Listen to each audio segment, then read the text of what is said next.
Les îles fascinent, elles ouvrent des mondes physiques et sensoriels et des mondes fictifs, terreaux d'errance et de rêve.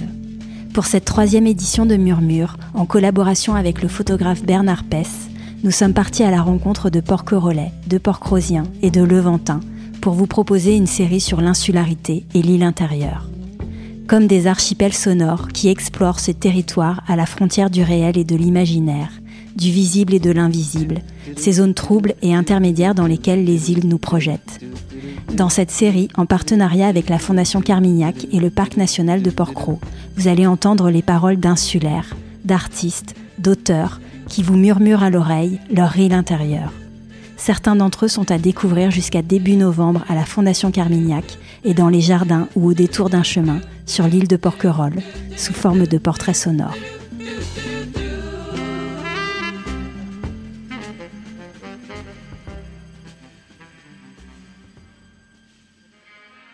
Léonard Lassalle, artiste.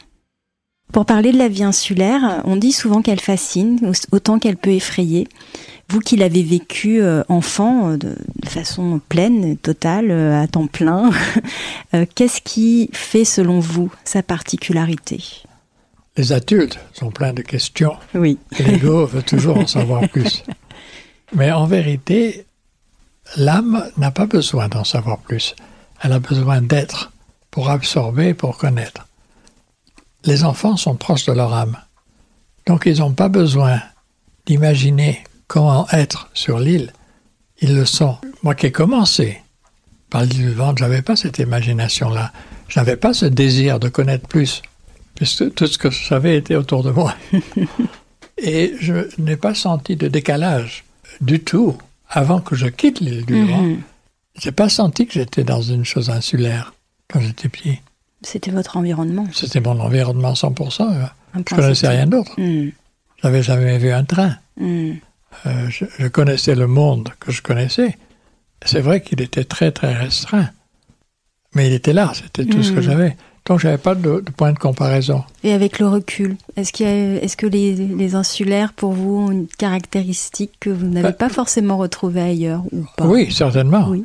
Certainement. Et ce que je n'ai pas retrouvé ailleurs, c'est cette unité dans la chaleur du soleil ou du vent, du temps, dans le silence complet. Et quand on dépasse le silence complet, on entend un autre monde. Et ce voyage-là, ça m'a pris du temps avant de le retrouver. Cette façon de, on dirait en anglais, beingness, c'est d'être plein, complet. Cette impression de sentir la résonance de l'être à l'intérieur de soi-même.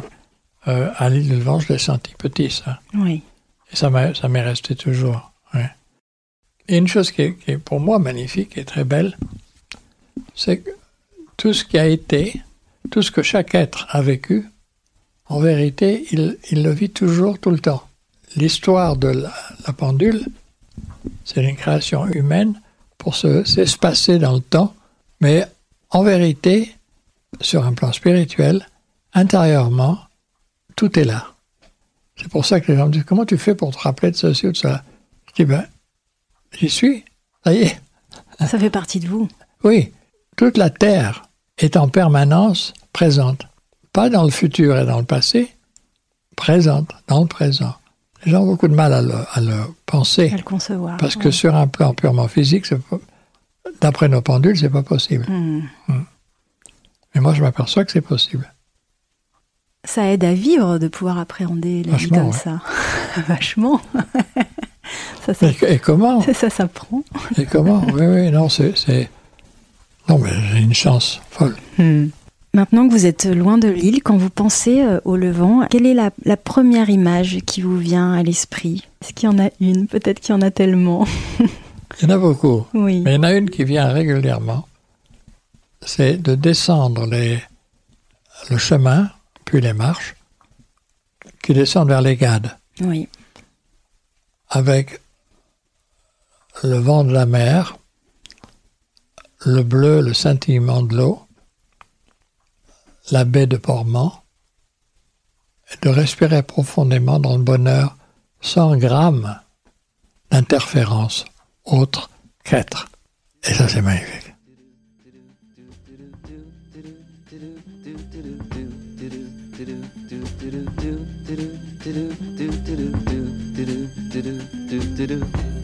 Pour celles et ceux qui auront la chance de se rendre à Porquerolles cet été, vous pourrez découvrir la silhouette et le visage associés à la voix de l'invité que vous venez d'entendre, en pleine nature, dans les jardins de la Fondation Carmignac, au jardin Emmanuel Lopez et aux lagunes, sur la route qui part du village vers le phare. Les portraits et les sons de la série sont également à retrouver sur les sites Instagram et Facebook de Fragile Porquerolles ou sur le site fragileporquerolles toutattaché.com.